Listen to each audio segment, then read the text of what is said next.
Assalamualaikum warahmatullahi wabarakatuh. Bismillahirrahmanirrahim. Ashhadu an la ilaha illallah wa ashhadu anna Muhammadar Rasulullah. Allahumma salli ala Sayyidina Muhammad wa ala ali Sayyidina Muhammad. Rabbi israh li sadri wa yassir li amri wahlul 'uqdatam min lisani yafqahu qawli. Amin. Bismillahirrahmanirrahim. Allah bersyahadat, Allah menyaksikan dengan diri zatnya sendiri. Tak satu pun manusia, tak satu pun makhluk yang mampu, yang bisa menyaksikan Tuhan pencipta dirinya.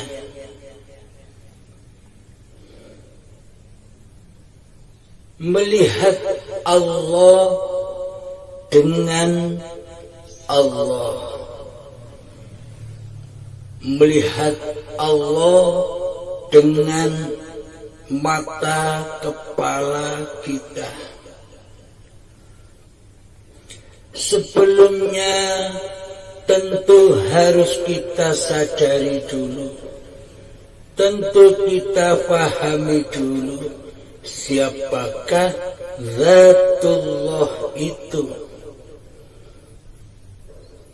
Zatullah, zat yang bernama Allah itu adalah Allahu la ilaha illa huwal hayyul qayyum. Allah, dialah Tuhan yang hidup kekal lagi terus menerus, mengurusi, menghidupi, mencukupi seluruh makhluk yang diciptakannya. Menyaksikan Allah dengan Allah muhal bagi manusia, muhal bagi seluruh makhluk bisa menyaksikan Tuhannya, karena hakikat seluruh makhluk, karena hakikat seluruh manusia itu gaib, tidak ada, tidak wujud. Selama diri manusia masih merasa dirinya yang wujud serta menggaibkan dan mentiadakan Tuhan pencipta dirinya di hatinya, maka selamanya manusia tidak akan pernah bisa menyembah, mengabdi kepada Tuhannya. Dikarenakan selama ini manusia sama-sama menjadi Tuhan sendiri-sendiri, menjadi penguasa sendiri-sendiri. Karena itulah manusia buta akan Tuhan pencipta dirinya.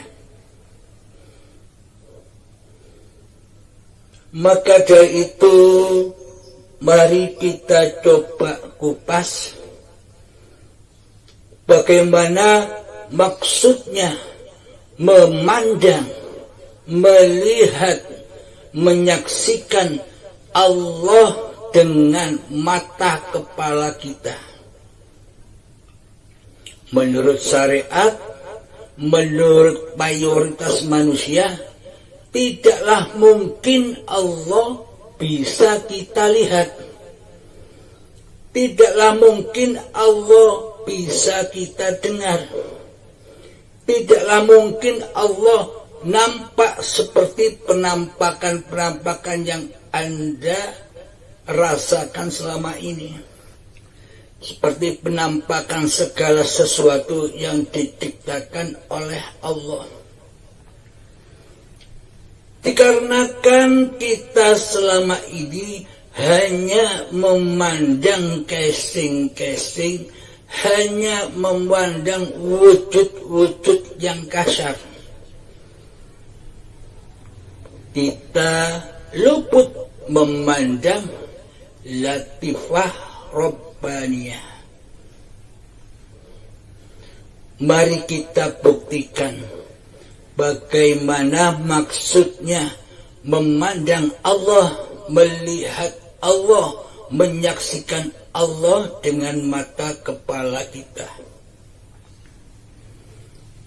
Tanpa kita menyadari, tanpa hati kita masuk Islam dulu, maka selamanya hati kita ingkar dan kufur kepada Allah.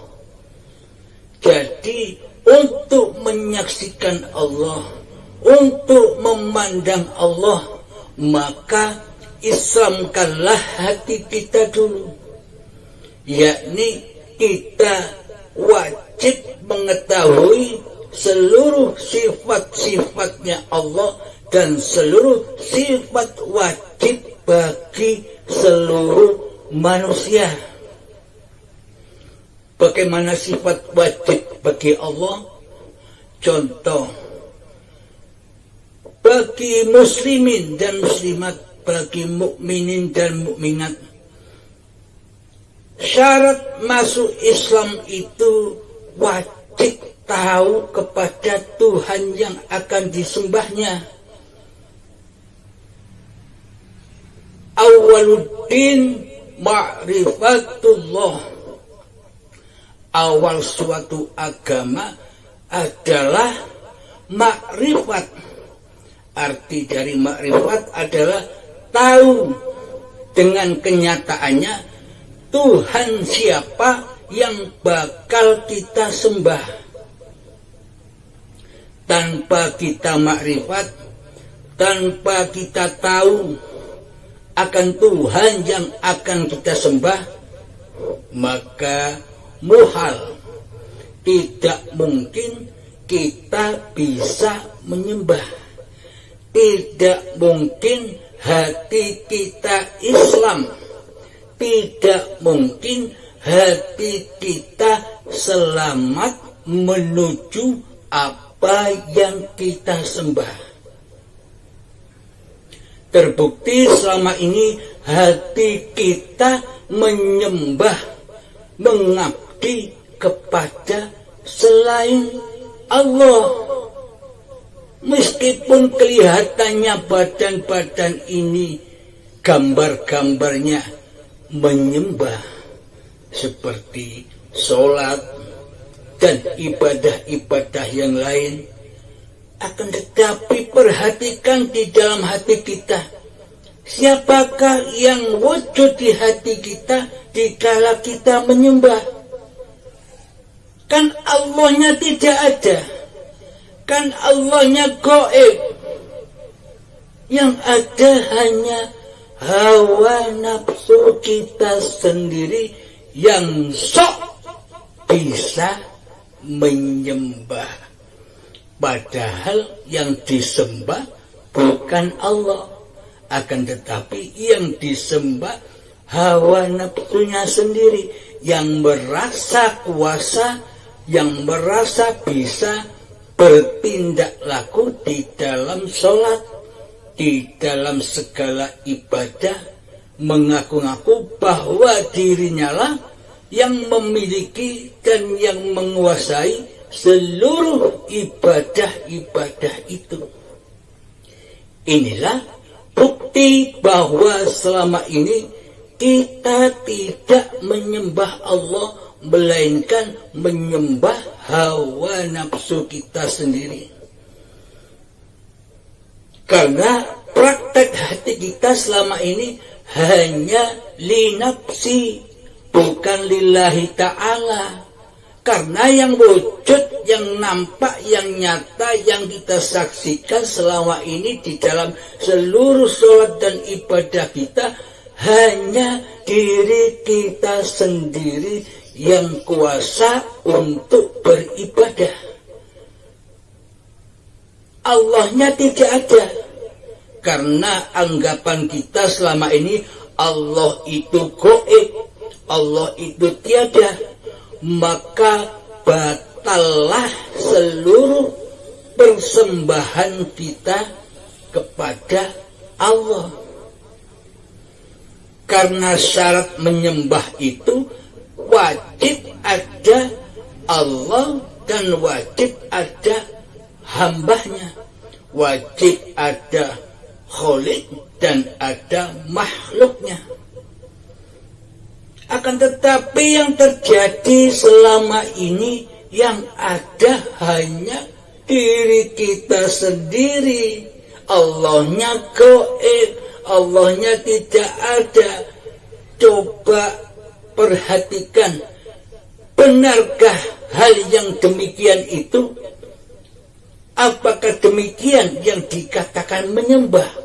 Sedang Tuhan penguasa dirinya, sedang Allah yang dihadapnya, sedang Allah yang disembahnya, sedang Allah yang diabdinya, tidak ada gaib di hati kita. Maka selamanya hawa nafsu itu tak bakal rela, tak bakal ridho jika dirinya menyembah Allah.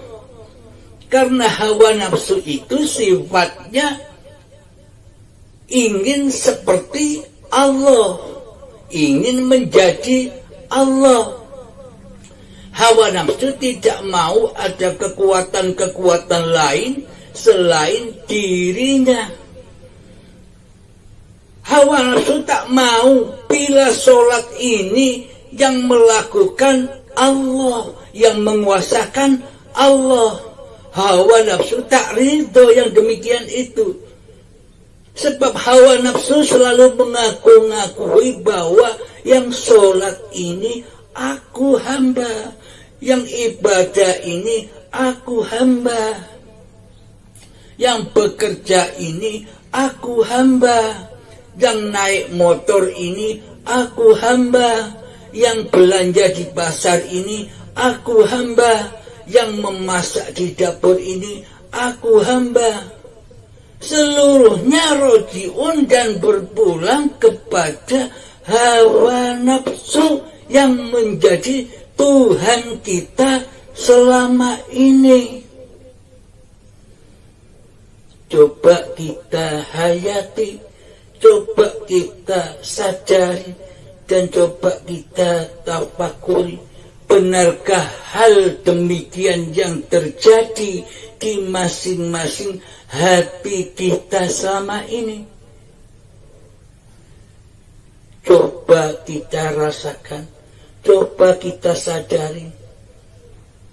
Akankah seluruh kegiatan itu akan terus-menerus seperti demikian?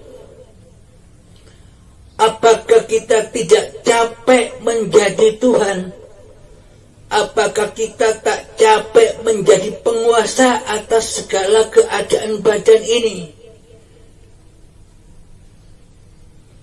Maka dari itulah agama itu, yakni mengenal siapakah Allah itu sejatinya. Maka dari itu ungkapan di atas tadi, melihat Allah dengan mata kepala kita, menyaksikan Allah dengan mata kepala kita. Coba dihayati. Bila kita sudah rela ridho bahwa hidup yang kita akui selama ini adalah Allah, bukan hidup manusia, maka kita bisa menyaksikan Allah dengan Allah. Ketika diri manusia kita, ketika kehidupan manusia kita sudah kita persembahkan kembali kepada yang berhak, dan kita kembali kepada hakikat diri sejati, sifat-sifat wajib yang wajib kita miliki. Ketika Allah itu wujud, maka adamlah seluruh selain Allah, maka tiadalah seluruh hal-hal selain Allah, termasuk diri manusia kita. Ketika diri manusia kita, ketika kehidupan manusia kita, ketika penglihatan mata kita, ketika tubuh kita ini sudah kita persembahkan kembali kepada yang berhak, kita persembahkan kembali kepada Sang Pencipta, maka goiblah diri kemanusiaan kita. Yang ada hanya dohir batinnya Allah. Dohir ini bukti badan-badan yang diciptakan oleh Allah ini, dan batinnya adalah hayatullah. Dengan hayatlah maka terciptalah badan-badan manusia ini. Tanpa hidup maka badan-badan ini tak akan tercipta. Dengan hiduplah badan-badan ini tercipta, sejak dari tanah hingga menjadi sperma, hingga menjadi bayi yang suci. Kenapa bayi disebut suci? Karena diri Abdul Halimnya tidak ada. Diri Abdul Halimnya gaib ketika masih bayi. Karena bayi itu masih suci, bersih, dan fitrah dari munculnya buah khuldi, munculnya buah pengakuan diri manusianya. Jadi kesucian, jadi persembahan, jadi pengabdian adalah ketika kita sudah gaib dan nyatalah wujudnya Allah.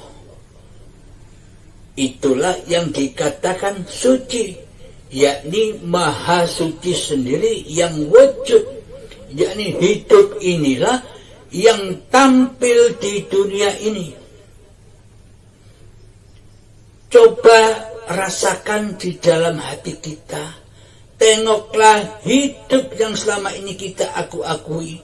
Hidup yang tak pernah kita kenali. Hidup yang laisa kamislihi syai'un. Dialah Allah.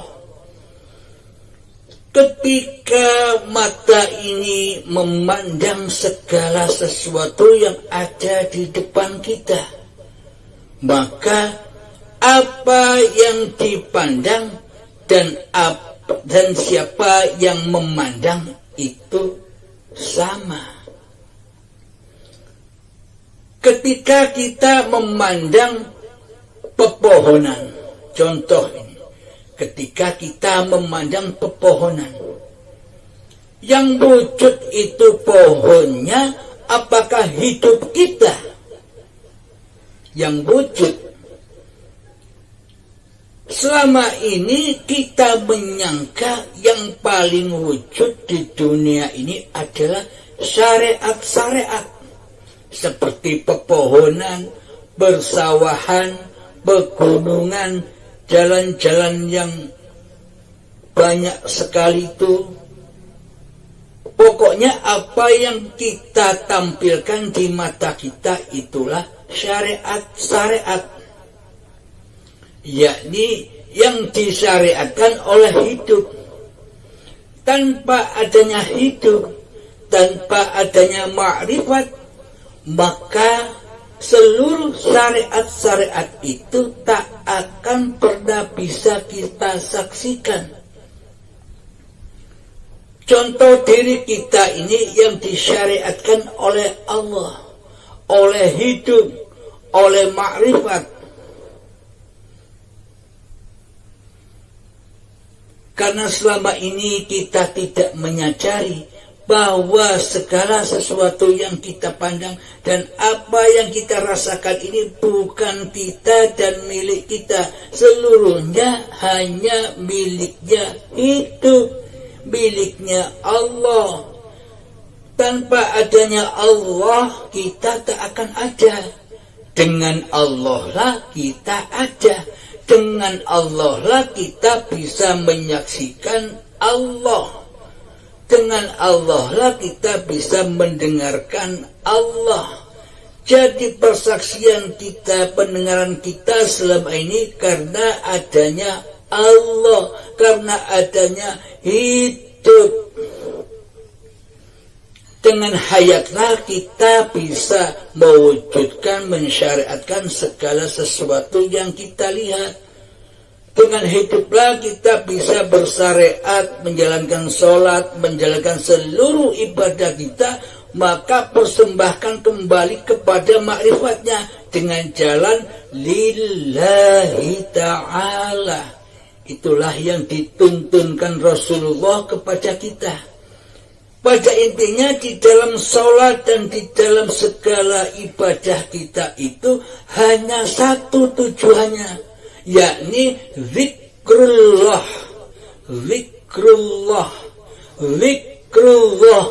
Ingat kepada siapa penguasa diri badan ini sebenarnya.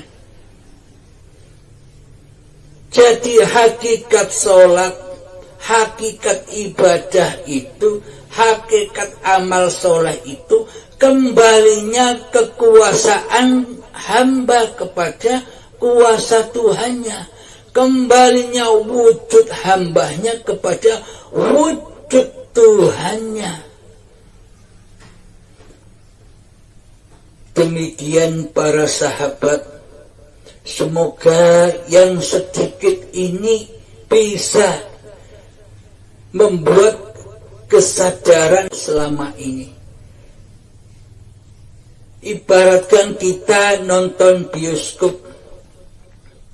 Sebelum bioskop itu main pagelarannya, maka layar lebar itu gelap gulita. Gelap gulita, tidak ada kegiatan apapun. Sunyi, sepi, hening. Yang ada hanya kegelapan, kegoiban. Itulah keadaan diri kita sebelum kita terlahir ke dunia ini. Goib itulah sifat wajib yang harus kita miliki, yang harus kita pegang erat, yang harus kita pegang teguh di hati kita, bahwa sesungguhnya diri manusia kita itu adalah gaib tiada. Maka wujudkanlah zat pencipta diri kita, yakni hiduplah yang menciptakan, yang mengadakan, yang menghadirkan kita di dunia ini. Jadi pandanglah selalu hidup, jangan sekali-sekali memandang badan-badan yang gaib ini, badan-badan yang mati ini. Ketika kita hanya memandang badan-badan yang mati ini, maka fanahlah seluruh apa yang kita perbuat. Sholat kita fana, hancur. Ibadah kita hancur. seluruh kegiatan kita hancur karena kita hanya memandang yang hancur, karena kita hanya memandang yang fana, yakni kita selama ini menyembah badan-badan yang fana ini, menyembah badan-badan yang hancur dan mati ini. Karena ingatan kita, perasaan kita meyakini bahwa badan inilah yang bisa beraf'al, bahwa badan inilah yang bisa berkegiatan setiap harinya. Sadarilah, seluruh kegiatan apa saja yang diperbuat oleh badan itu hakikatnya adalah perbuatan Allah, perbuatan hidup. Ayat Al-Qur'annya adalah Allah lah pencipta dirimu dan Allah lah yang berkuasa atas apa-apa yang dilakukan olehmu. Allah lah pencipta dirimu dan Allah lah pencipta apa yang kamu perbuat. Kesitulah tujuan Kanjeng Nabi Muhammad membawa seluruh syariat-syariat itu yang harus, yang wajib didahului dengan niat. Karena innamal a'malu binniyah. Segala perbuatan tergantung niatnya. Niatnya ingkar apa iman kepada Allah. Kanjeng Nabi sudah menuntun kita semua lewat seluruh syariat-syariatnya yang seluruhnya wajib diniati di dalam hati kita, yang mana ujung kalimat niat itu yakni pintu akhirat, pintu ketemu dengan Tuhannya di dalam lillahi ta'ala. Tetapkanlah Allah sebagai wujud dan penguasa diri badan ini. Ketika diri kita sudah goib, ketika diri kita sudah tidak berkuasa lagi, maka nyatalah Tuhan penguasa alam semesta ini.